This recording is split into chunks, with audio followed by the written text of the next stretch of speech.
Hello दोस्तों, स्वागत है हमारे YouTube चैनल में। और आज की क्लास में हम लोग पढ़ने वाले हैं CGL 2019-20 परीक्षा में पूछे गए इंपॉर्टेंट जीके क्वेश्चंस के बारे में।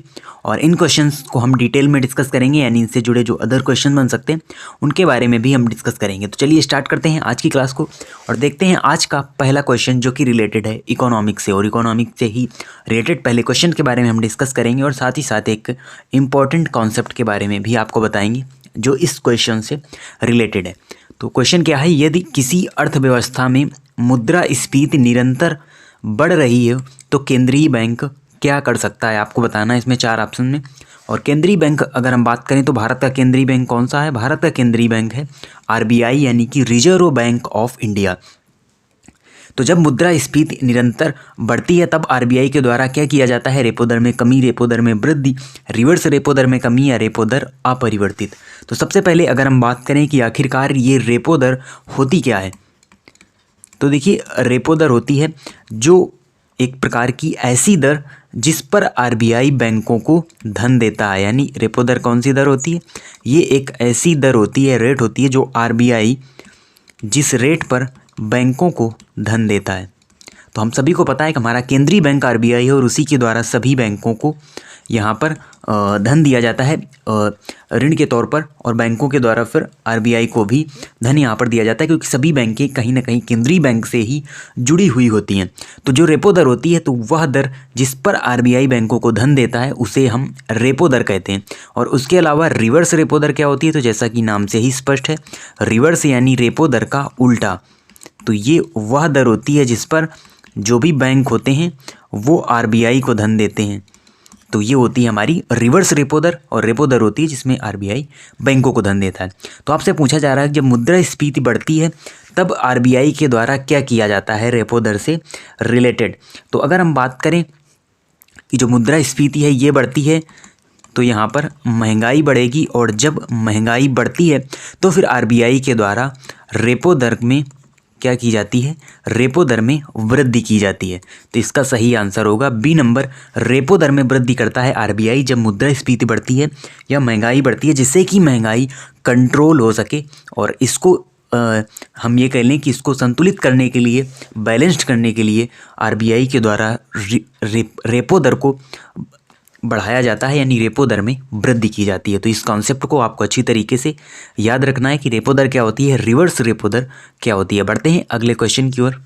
अगला क्वेश्चन है, निम्न में से कौन सा रोग एक व्यक्ति से दूसरे व्यक्ति में संक्रमित नहीं होता? यानी 4 ऑप्शन में आपको बताने, इन 4 में 3 तो ऐसे डिजीज हैं जो एक व्यक्ति से दूसरे व्यक्ति में फैल सकते हैं, यानी कि वो एक संक्रामक रोग हैं इन 3 में, बट एक ऐसा है जो एक व्यक्ति से दूसरे व्यक्ति में नहीं फैलता। तो सबसे पहले अगर हम बात करें एड्स की, तो HIV वायरस के कारण होने वाला ये रोग है एड्स, और ये एक व्यक्ति से दूसरे व्यक्ति में आसानी से फैल जाता है। उसके अलावा बात करें अगर हम सिफिलिस की, तो सिफिलिस एक प्रकार से जीवाणु संक्रमण का रोग है और ये भी संक्रामक रोग है, यानी एक व्यक्ति से दूसरे व्यक्ति में फैलने वाला। उसके अलावा बात करें अगर हम हेपेटाइटिस B की, तो हेपेटाइटिस B वायरस के कारण होने वाला रोग है और ये भी एक व्यक्ति से दूसरे व्यक्ति में फैलता है। इसका सही आंसर होगा डी नंबर, सिरहोसिस रोग। और ये जो रोग है ये एक व्यक्ति से दूसरे व्यक्ति में नहीं फैलता, और अत्यधिक शराब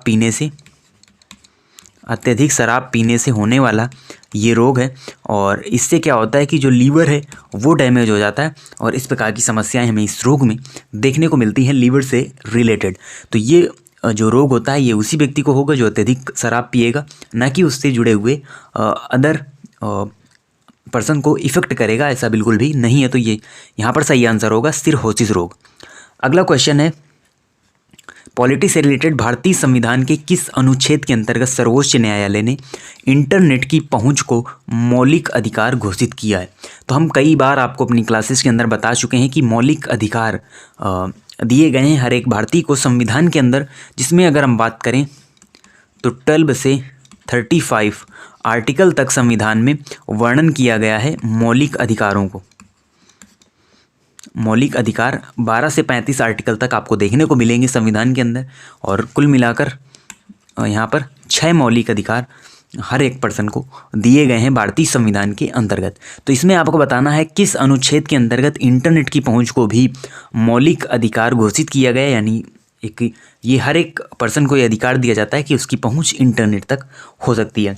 तो अगर हम बात करें तो मूल संविधान में ऐसा कुछ प्रावधान नहीं किया गया था, क्योंकि जब मूल संविधान बनाया गया तब तो इंटरनेट की पहुंच यहाँ पर संभव ही नहीं थी। भारत की अगर हम बात करें बेसिकली, तो यहाँ पर बाद में सर्वोच्च न्यायालय के द्वारा इसको मौलिक अधिकार घोषित किया गया। तो वो किस अनुच्छेद के अंतर्गत था? तो इसका जो सही आंसर होगा वो होगा 19 नंबर अनुच्छेद के अंतर्गत ये प्रावधान किया गया कि इंटरनेट की पहुंच को भी मौलिक अधिकार घोषित किया जाएगा। और ऐसे अगर हम बात करें तो मूल संविधान में आर्टिकल 19 में किसकी आज़ादी, किसकी स्वतंत्रता दी गई है? तो ये है भाषण की स्वतंत्रता, और इसी के अंतर्गत इसको जोड़ा गया है इंटरनेट की पहुंच को भी।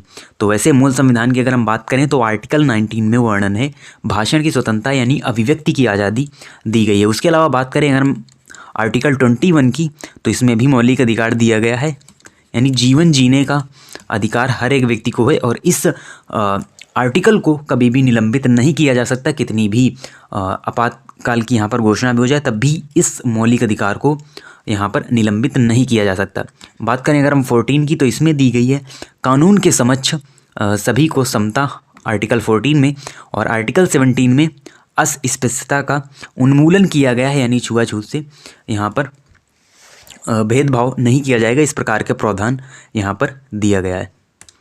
अगला क्वेश्चन है, ज्वालामुखी विस्फोट में निम्न में से कौन सी गैस लगातार सर्वाधिक मात्रा में दिखाई देती है? तो आपको बताना है यहाँ पर ज्वालामुखी विस्फोट में सबसे ज़्यादा कौन सी गैस यहाँ पर निकलती है। तो अगर हम बात करें तो जो चारों ऑप्शन है ये चारों ही ज्वालामुखी विस्फोट से निकलने वाली हानिकारक गैसें हैं, जिनमें सबसे पहले अगर हम बात करें तो ये है कार्बन डाइऑक्साइड CO2, फिर है सल्फर डाइऑक्साइड SO2, और उसके अलावा H2S यानी कि हाइड्रोजन सल्फाइड। तो ये चारों गैसें यहाँ पर ज्वालामुखी विस्फोट से ही निकलने वाली गैसें। लेकिन आपको बताना है सबसे ज़्यादा कौन सी गैस होती है? तो सबसे ज़्यादा होती है यहाँ पर जलवाष्प। आप अगर बात करेंगे ग्रीन हाउस गैसेज में, उसमें भी जलवाष्प सबसे ज़्यादा निकलती है। उसके अलावा अगर हम बात करें ज्वालामुखी विस्फोट की, तो इसमें भी सबसे ज़्यादा जो गैस देखने को मिलती है वो जलवाष्प ही हमें देखने को मिलती है। और ज्वालामुखी विस्फोट में जो लावा निकलता है उसका टेम्परेचर लगभग 1200 डिग्री सेल्सियस होता है। अगला क्वेश्चन है, निम्न में कौन रक्त में ऑक्सीजन अभिग्रहण का कार्य करता है? थोड़ा सा ये कन्फ्यूजिंग क्वेश्चन हो जाता है, क्योंकि कई स्टूडेंट इसमें लाल रक्त कणिका यानी RBC यहाँ पर सही ऑप्शन टिक कर देते हैं, जो कि बिल्कुल गलत है। जो रक्त में ऑक्सीजन का अभिग्रहण करता है वो करता है हीमोग्लोबिन। तो यहाँ पर सही आंसर होगा हीमोग्लोबिन। और जो रक्त का लाल रंग होता है वो किसके कारण होता है? हीमोग्लोबिन के कारण ही होता है। और हीमोग्लोबिन कहाँ पाया जाता है? तो ये पाया जाता है RBC में, यानी रेड ब्लड सेल्स में, लाल रक्त कणिकाओं में। तो देखिए लाल रक्त कोशिकाएं होती हैं मानव शरीर में, श्वेत रुधिर कणिकाएं होती हैं, श्वेत रक्त कणिकाएं होती हैं, जिन्हें हम WBC कहते हैं। और ये बेसिकली इम्यूनिटी प्रदान करती हैं हमारी बॉडी को, यानी इम्यूनिटी बिल्ड करती हैं जो श्वेत रुधिर कणिकाएं होती हैं।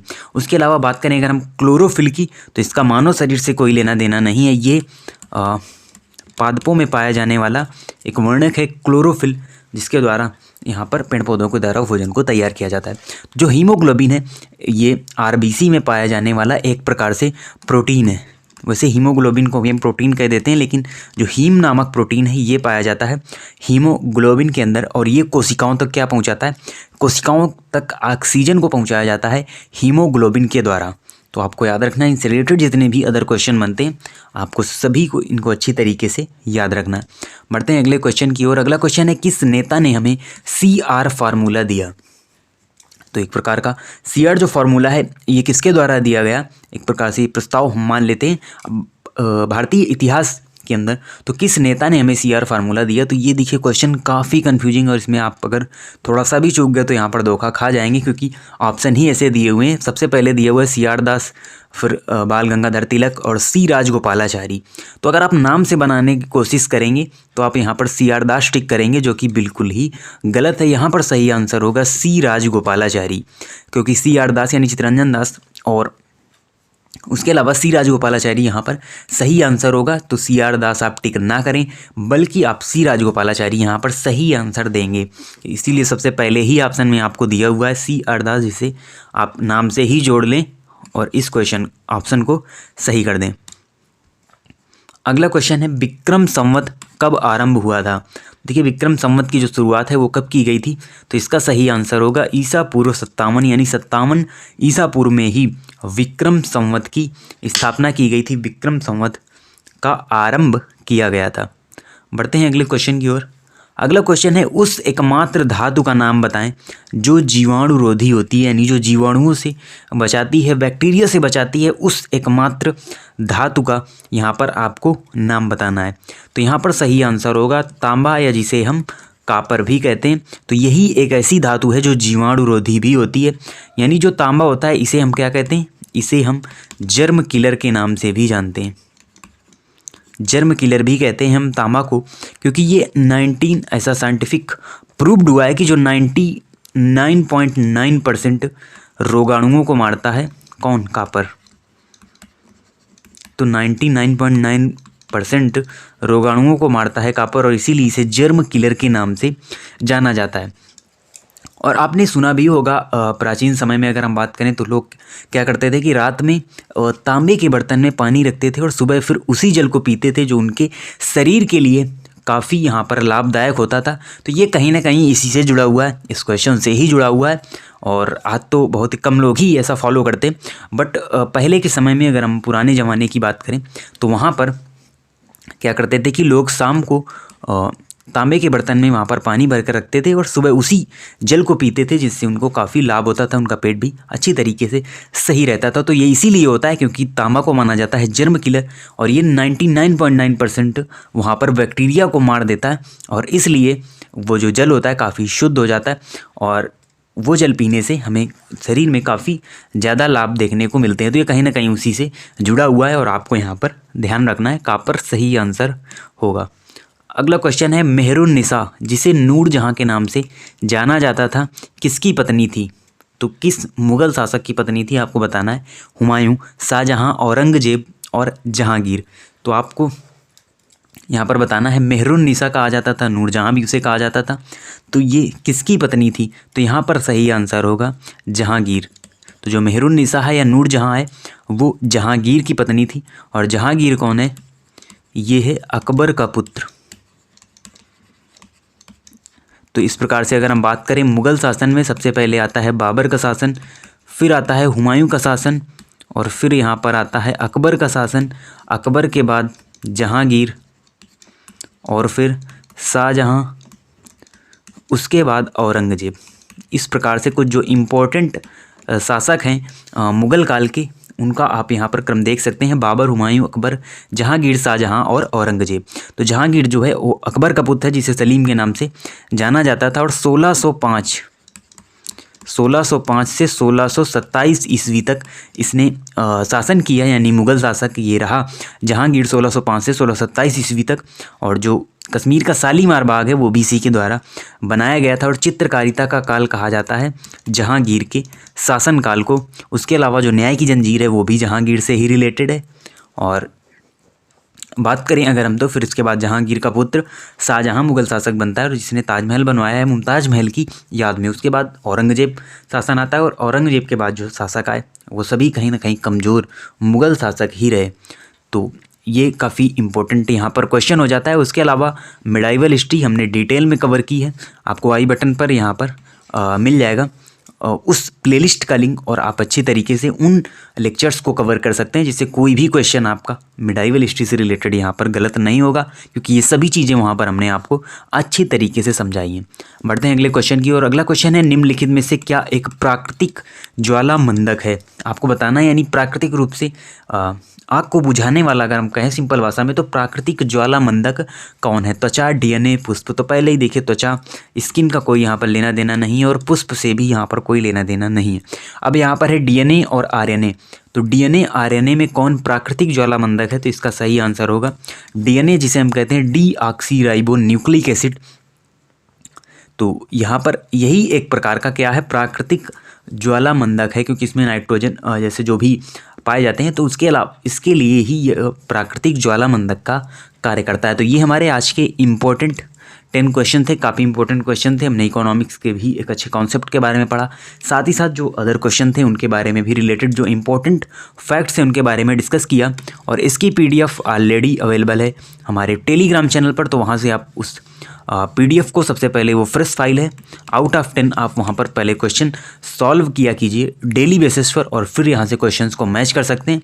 साथ ही साथ आप अदर फैक्ट्स भी यहाँ से अच्छी तरीके से पढ़ सकते हैं। तो इसी तरीके से चैनल से जुड़े रहें। मिलते हैं आपसे नेक्स्ट वीडियो में, तब तक के लिए धन्यवाद।